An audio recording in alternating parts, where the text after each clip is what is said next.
ऊपर लटका रहे। बुद्धि यहाँ नहीं, बुद्धि बाप के तरफ शांति धाम में लटका रहे। तो बाबा ने कहा तुम्हारा अगर बुद्धि ऊपर शांति धाम में घर में लटका रहेगा तो बाबा ने कहा तुम्हारी विक्रम भी विनाश होता जाएगा। दूसरा बाबा ने कहा कि बच्चों को चेक करना है कि हम कितना समय बाप की याद में रहते हैं और कितना समय हमारा बुद्धि व्यर्थ में जाता है और कितना समय हम बाबा की याद में रहते हैं। और आज बाबा ने प्रश्न में पूछा है ओह सौभाग्य किन बच्चों का है तो हम सौभाग्यशाली, लेकिन ओह सौभाग्य किन बच्चों का है जिनकी बुद्धि में बाप की नॉलेज रहती है, जिनकी बुद्धि में बाप की नॉलेज रहती है, स्मृति में रहता है, सदा स्मृति में बाबा रहता है। आज बाबा की महावाक्य का सार है मीठे बच्चे बाप भले यहाँ तुम्हारे सन्मुख है,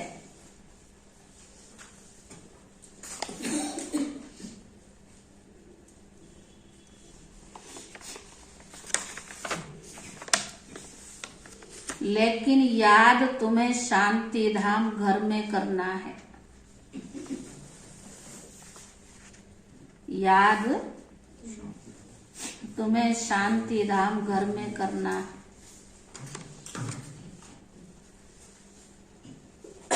तुम्हारा बुद्धियुग सदा ऊपर लटका रहे है। वह भाग्य किन बच्चों का कहेंगे और क्यों?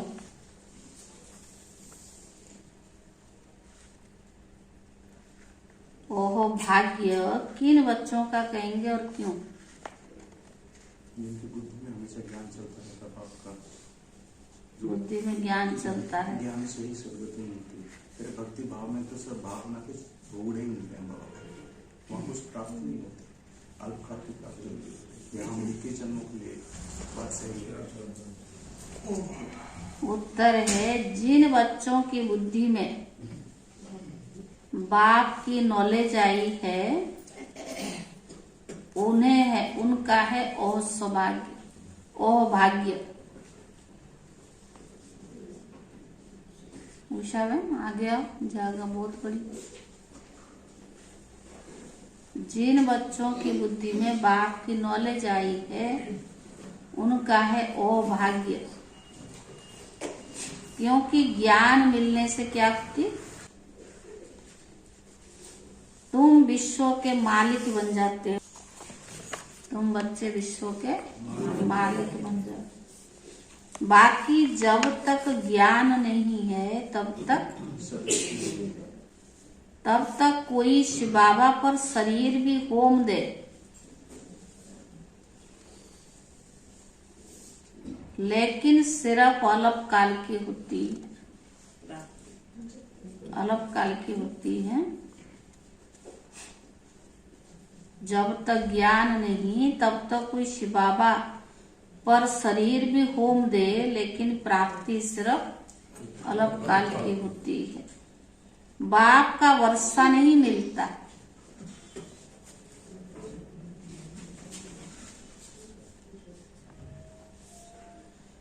भक्ति में भावना के चने मिल जाते हैं, सदगति नहीं।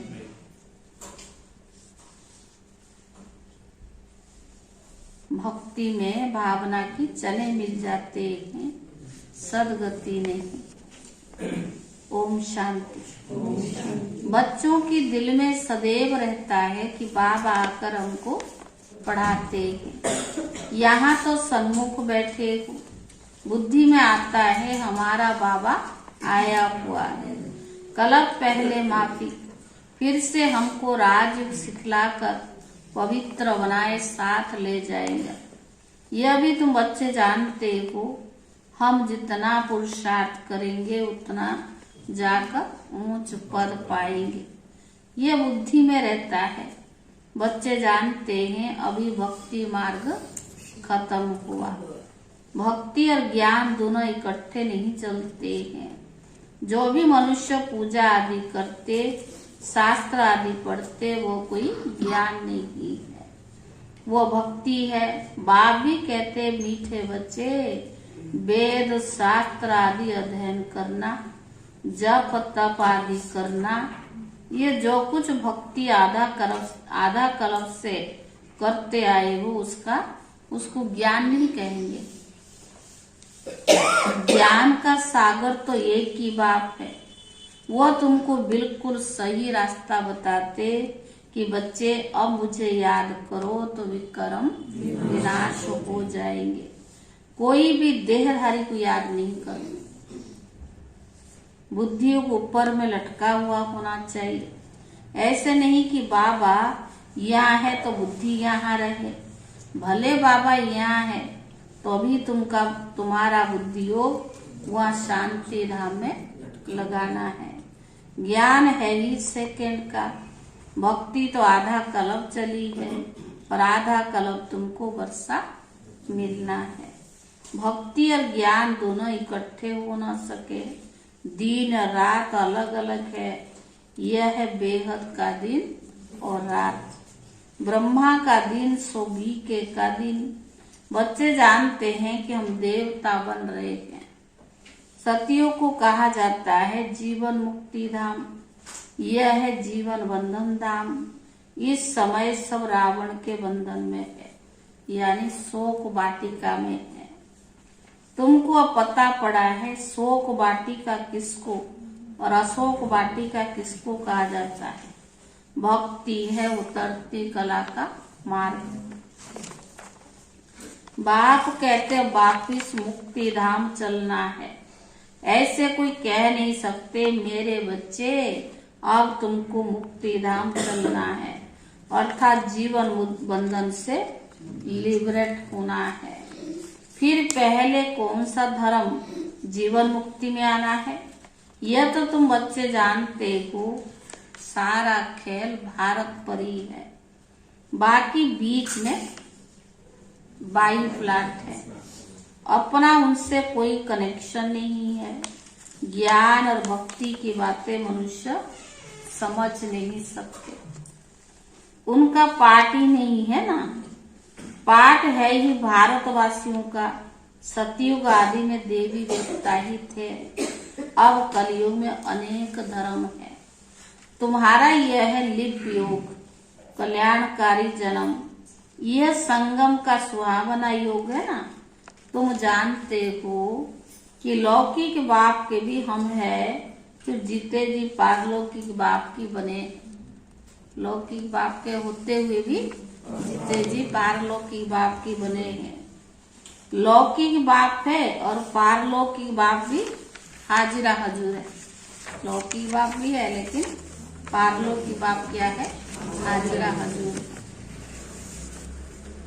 तुम्हारी आत्मा कहती है बाबा आप परम धाम से आए हो, हमको वापस ले जाने। बच्चों से ही तो बात कर सकते हैं ना। जैसे आत्मा को इन आंखों से देख नहीं सकते, वैसे परमात्मा को भी देख नहीं सकते। हाँ, दिव्य दृष्टि से साक्षात्कार हो सकता है। दिखाते हैं कि विवेकानंद को साक्षात्कार हुआ कि वो राम कृष्ण की आत्मा निकलकर मेरे में समा गई। परंतु आत्मा समा तो नहीं सकती। हाँ, बाकी आत्मा का साक्षात्कार होता है। परमात्मा भी यथार्थ रूबिंदी है, परंतु गाया हुआ है वह तो हजार सूर्य से भी तेजमयी है। तो परमात्मा अगर वो साक्षात्कार न कराए तो कोई में भी विश्वास ना बैठे। बिंदी के रूप में साक्षात्कार से कोई समझ ना सके, क्योंकि उनको कोई जानते ही नहीं। ये नई बात बाबा ही बतलाते हैं। परमात्मा बड़ी चीज हो वो भी समझ ना सके। वो अति सूक्ष्म ते सूक्ष्म है, उनसे सूक्ष्म कोई होता नहीं।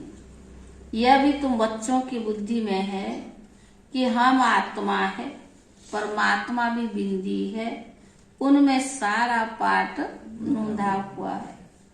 आत्मा में 84 जन्मों का अपना अपना पाठ भी नूंधा हुआ है।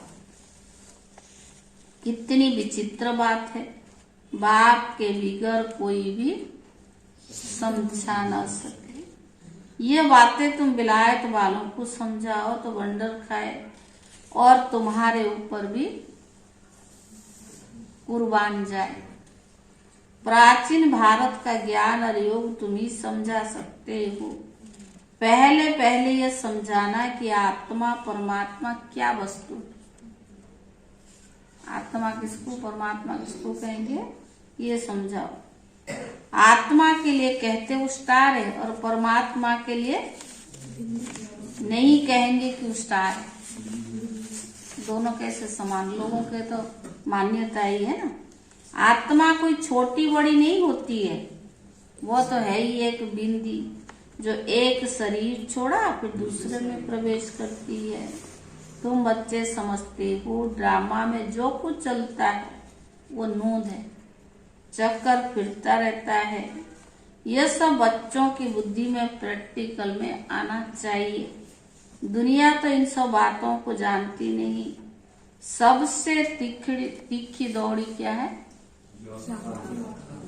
आत्मा की। एक सेकंड में कहां से कहां चली जाती है।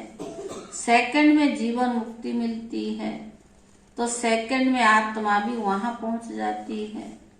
आत्मा कहती है मेरे से तीखा कुछ और भी चीज है नहीं, मेरे से छोटा और कोई है नहीं। छोटी सी आत्मा में सारी ज्ञान भरा हुआ है। उनको कहा जाता है गॉड इज नॉलेजफुल। आगे कहते थे भगवान सब कुछ जानते थे। इसका मतलब है नहीं ये नहीं कि एक एक के दिल को बैठकर जानते हैं। यह तो ड्रामा में सब कुछ नूंदा हुआ है। बाबा समझाते हैं इस झाड़ का बीज तो मैं ही हूँ। झाड़ का बीज अगर चैतन्य हो तो समझाए कि मैं ऐसी धरनी पर रहता हूँ। गाया भी हुआ है ब्रह्मा द्वारा मनुष्य सृष्टि रचते हैं। बीज तो एक ही है ना। तुम आत्मा यहाँ शरीर धारण कर पाठ बजाती हो। बाप कैसे आकर प्रवेश करते हैं यह तुम बच्चों को अब मालूम पड़ा है। बाप आकर नॉलेज देते हैं, सदैव बैठा नहीं जाता है। बाप ने समझाया है जब झाड़ की जड़जड़ीभूत अवस्था होती है तभी मैं आता। बाबा ने समझाने दी है। सभी सहायता के लिए बहुत यज्ञ रचेंगे। यह है रुद्र ज्ञान यज्ञ। कृष्ण का ज्ञान यज्ञ हो न सके। श्री कृष्ण तो देवता थे, वो द्वापर में आ न सके। देवता फिर क्षत्रिय वैश्य शूद्र बनते हैं। श्री कृष्ण देवता द्वापर में थे, द्वापर में आ नहीं सकते। कहते लोग श्री कृष्ण है ना, वो देवता है, वो द्वापर में थे। देवता तो चलो ठीक है, लेकिन वो द्वापर में नहीं थे, वो तो आ ही नहीं सकते ना। देवता फिर क्षत्रिय वैश्य शूद्र वंशी है। रावण राज्य में देवताएं पैर नहीं रखते हैं। तुम जानते हो आत्मा अविनाशी है और आत्मा में ही संस्कार रहते हैं। शरीर तो खत्म हो जाता है, आत्मा में अच्छे व बुरे संस्कार रहते हैं। अब तुम समझते हो जो भी मनुष्य मात्र है वो ड्रामा प्लेन अनुसार चल रही है। आगे ये नहीं समझते थे कि सृष्टि किस आधार पर चलती है। ईश्वर के आधार पर है तो चलती है, पर अगर कहें कि ईश्वर के आधार पर है तो नहीं। यह तो बना बनाया खेल है। बाबा फंसना थोड़ी चाहता है। मैं भी तो बंधन में हूँ। जब अति की ओर जाता है तब आता हूँ। बना बनाया खेल है जो फिरता रहता है, ऐसे नहीं, ईश्वर के आधार पर खड़ा है, जिससे जैसे तुम्हारा पाठ है वैसे परमात्मा का पाठ है। बाबा क्या, मेरा कोई नहीं है खास, और कभी कहता मैं नहीं आऊं तो कैसे परिवर्तन होगा दुनिया। बाबा का मुख्य कर्तव्य तो यह है। तो बाबा ने कहा साक्षात्कार भी मैं कराता हूँ। भक्ति मार्ग में हर एक की मनोकामना अलग काल के लिए पूरी होती है।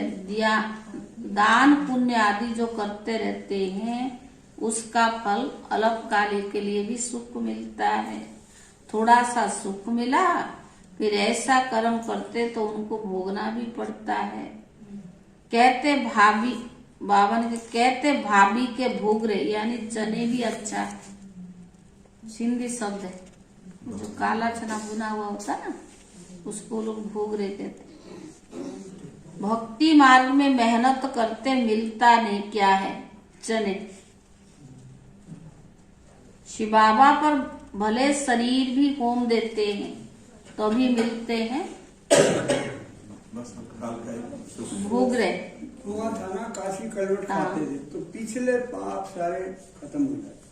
पिछले वर्षा तो मिल न सके, काशी कलवट खाने समय विक्रम भले नाश होंगे, फिर शुरू हो जाएंगे। दूसरा जन्म लिया फिर शुरू हो जाएंगे।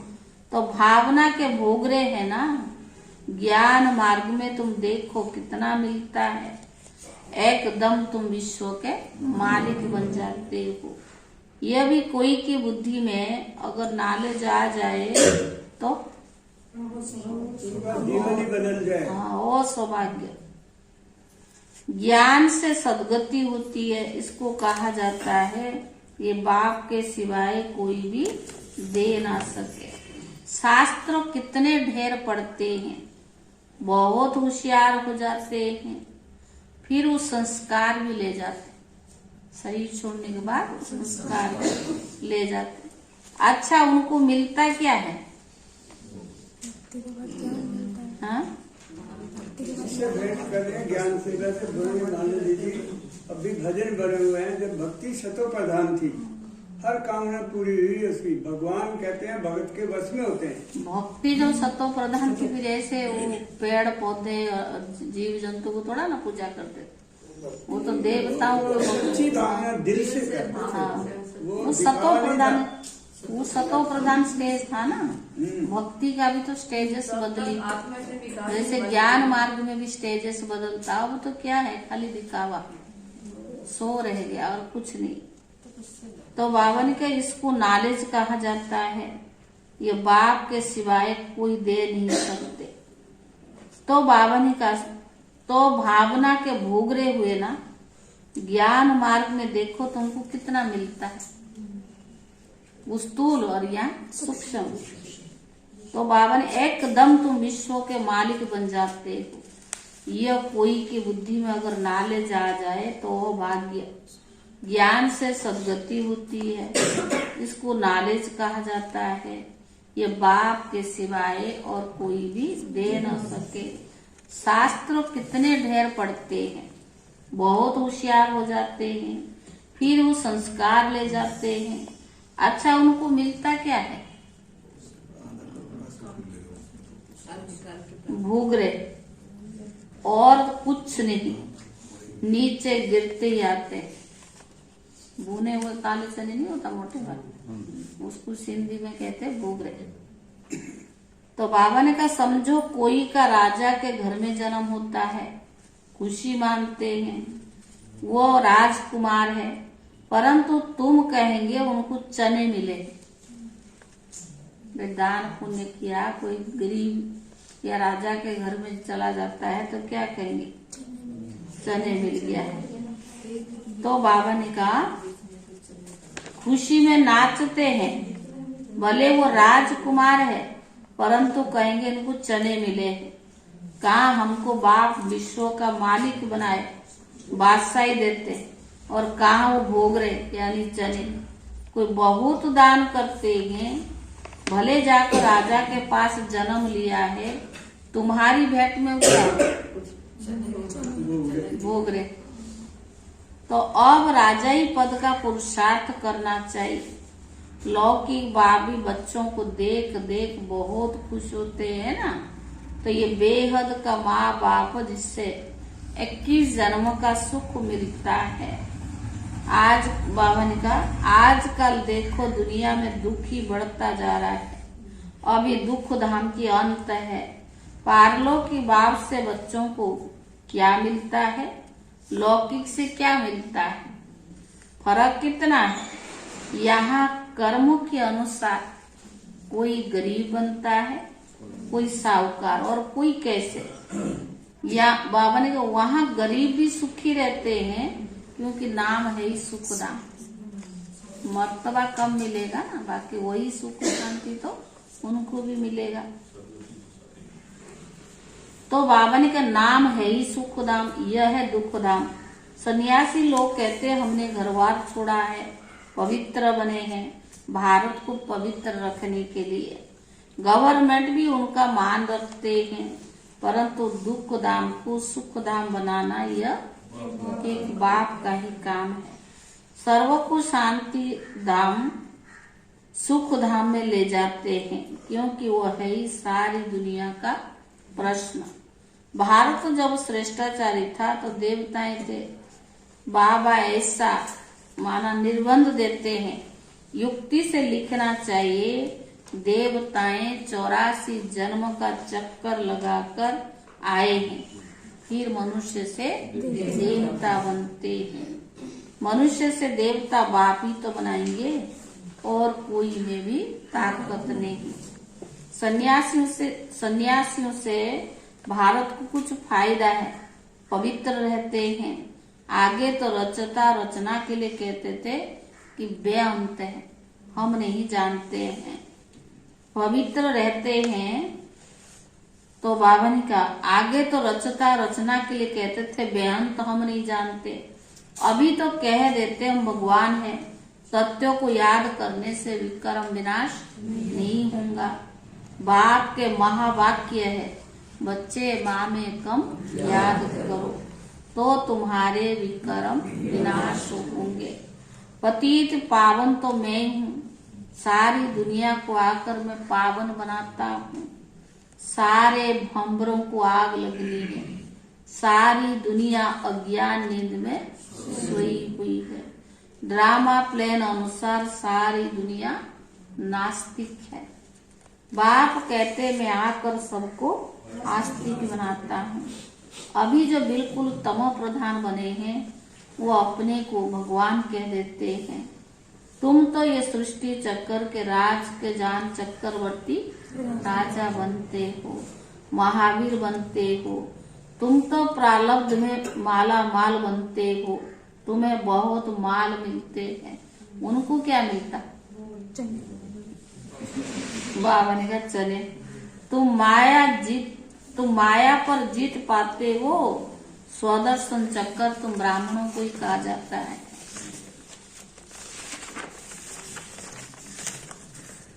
विष्णु के मंदिर को नर नारायण का मंदिर भी कहते हैं। वास्तव में लक्ष्मी नारायण को तो 2 भुजाएं चाहिए। वास्तव में लक्ष्मी और नारायण को तो 2 भुजाएं चाहिए, परंतु उनको 4 भुजाएं दे देते। लक्ष्मी नारायण तो अलग ठहरे ना। अगर वो 4 भुजा वाले हैं तो उनकी संतान भी 4 भुजा वाला आती। ऐसे तो नहीं है। सब मनुष्य जिसको भी दिखाया 2 पैर 2 हाथ वाले तो है, 4 भुजा थोड़ी दिखाया। देखो बाबा कितना अच्छी रीति समझाते हैं। अब तुम समझदार मास्टर नॉलेजफुल बन गए हो। पतितों को पावन तो बनाना है, घर वालों को उठाना है, घर को भी मंदिर बनाना है। बच्चे कहते हैं बाबा फलानी के बुद्धि का ताला खोलो। अब मैं सिर्फ ये काम करने के लिए बैठा हूँ क्या? तुमको ब्राह्मणिया भू भू कर तुमको करनी है। बाबा ने कहा तुमको ज्ञान दिया है, तुम सब ब्राह्मण ब्राह्मणिया तुम ही भू भू करो।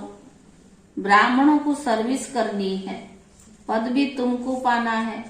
मैं तो हूं ही निष्काम सेवाधारी, और कोई निष्काम हो ही नहीं सकता।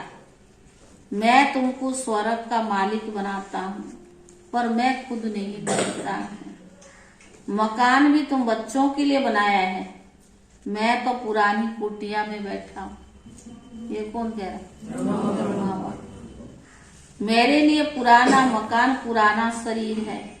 शिव बाबा भी पुराने तन में रहता है ना, तो यह फिर कहा जाएगा निष्काम सेवा एक बाप ही कर सकता है।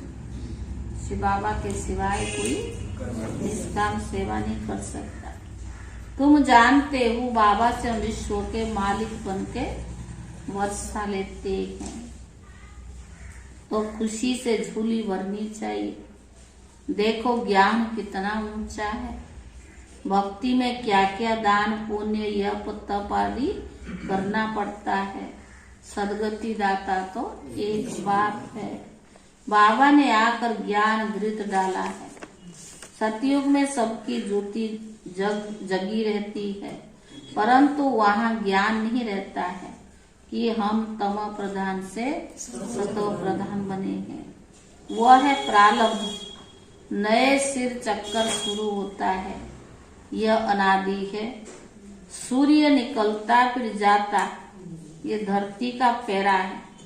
ऐसा नहीं कि ईश्वर फेरता है, ये तो बना हुआ ना, निकलेगा जाएगा। ऐसा थोड़ी ईश्वर बैठ के काम करता।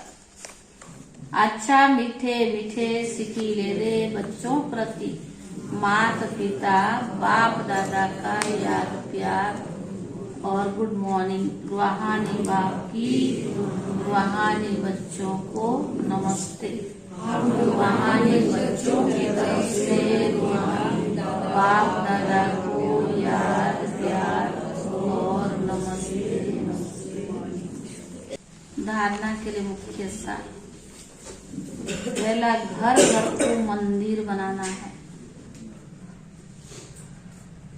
परिवार वालों की भी सेवा करनी है। ऊंच ज्ञान का सिमरण कर खुशी से झोली भरनी है। परिवार वालों की भी सेवा करनी है। ऊंचे ज्ञान का सिमरण कर खुशी से झोली भरनी है। दूसरा, किसी भी देहधारी को याद नहीं करना है। तो बाबा ने कहा अपना बुद्धि ऊपर लटकाना है। स्वभाव ने संगम योग पर जीते जी पारलौकी बाप का बनना है। संगम योग पर जीते जी पारलौकी बाप का बनना है। वरदान,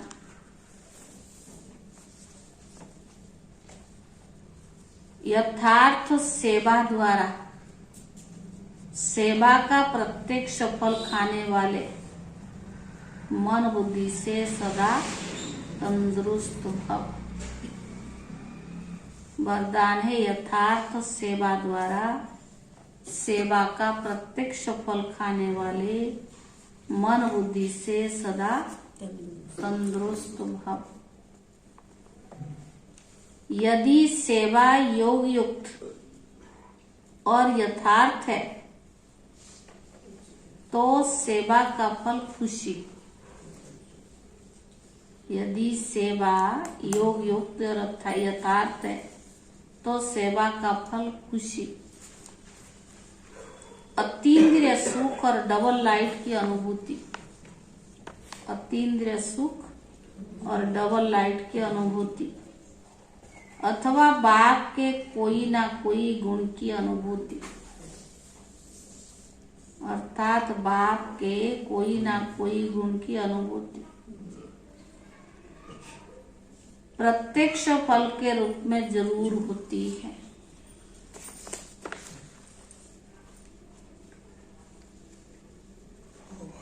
और जो प्रत्यक्ष फल खाते हैं वह मन बुद्धि से सदा तंदुरुस्त रहते हैं। और जो प्रत्यक्ष फल खाते हैं वो मन बुद्धि से सदा तंदुरुस्त रहते हैं। अगर कमजोर रहते हैं तो समझो सेवा का प्रत्यक्ष फल नहीं खाते।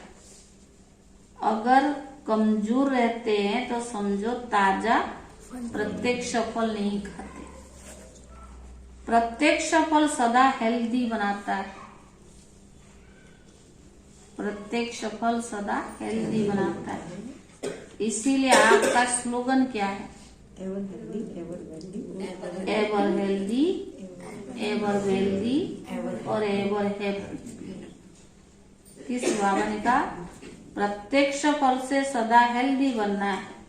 इसीलिए आपका स्लोगन है एवर हेल्दी, एवर वेल्दी और एवर हैप्पी। स्लोगन अपने हर कर्म द्वारा ब्रह्मा बाप के कर्म को प्रत्यक्ष करने वाले ही कर्म योगी। अपने हर कर्म द्वारा ब्रह्मा बाप के कर्म को प्रत्यक्ष करने वाले ही कर्म योगी है। ओम शांति।